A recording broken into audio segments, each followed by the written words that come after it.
Time now for today's edition of Truth or Fake. And for that, I'm joined by James Creedon. Hi, James, Tom. welcome to you, to our Thank you. fact-checking segment in partnership with the France 24 Observers.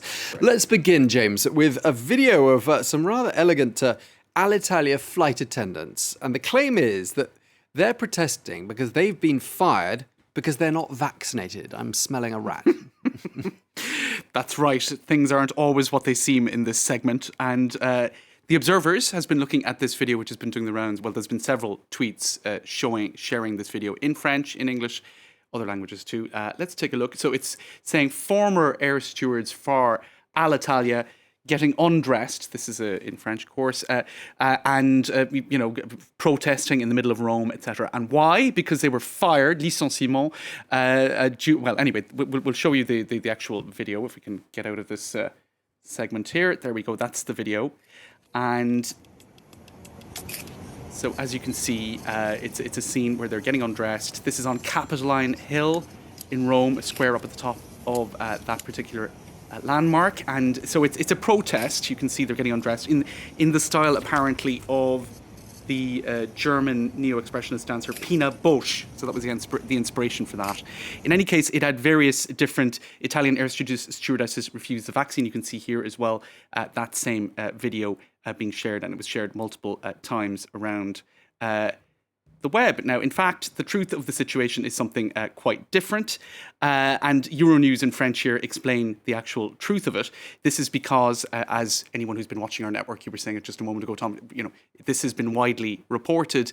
Alitalia was absorbed into a new state airline called ITA Airways. Is that how it's pronounced? Maybe it's ITA. Mm-hmm. In any case, because only 3,000 of the former 10,000 staff of Alitalia were kept on in this new structure with salaries that were reduced in some cases, clearly there was a degree of upset about that, and this is how they expressed that upset. So it had absolutely nothing to do with the vaccine situation or whether or not they had been vaccinated. But in any case, it did. There were quite a lot of tweets across social media with that claim, saying that these air stewards and air stewardesses, these flight attendants had been fired because they had refused the vaccine, and that this is why they were demonstrating in that way. I suppose, again, elements of context make fake stories such as this more believable. We have been seeing in the case of healthcare workers, for example, in the US, unvaccinated workers being let go. So I suppose in the context of real situations where certain employees are being asked to leave the company in the case of they're not being vaccinated, perhaps a story like that is more believable. But it's fake news.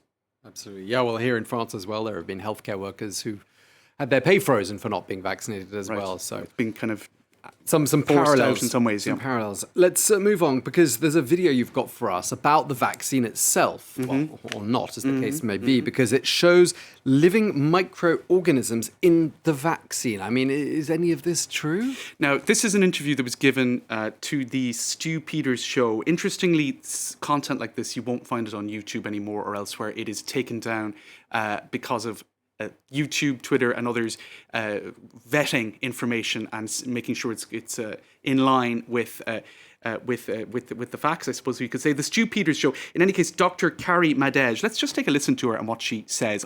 This is what she's talking about here. I am the Hydra vulgaris. I'm alive. I'm in the vaccine. I'm immortal. I'm inside you now. Let's take a listen to her.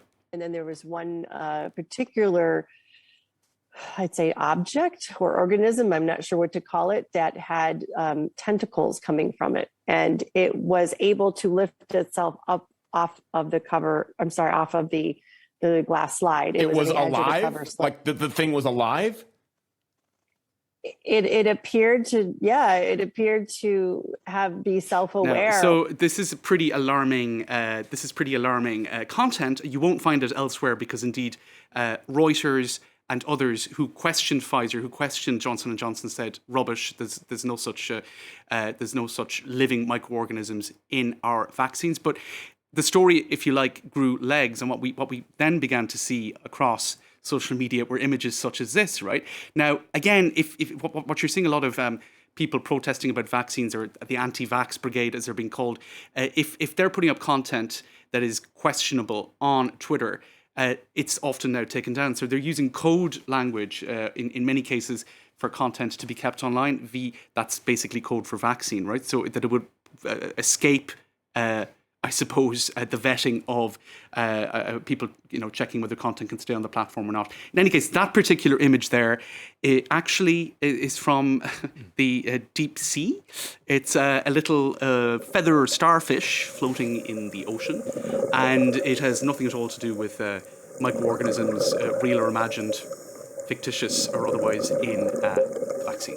There you go. Feather starfish. There you go. That's quite something. But I'm glad it's not inside me right now in the form of a vaccine. It's in the deep sea somewhere near Singapore. I think it's better off there than it is floating around in me. Thank you very much indeed, James Green, and thank you for today's edition of Fact or Fake. Up next, it's Focus.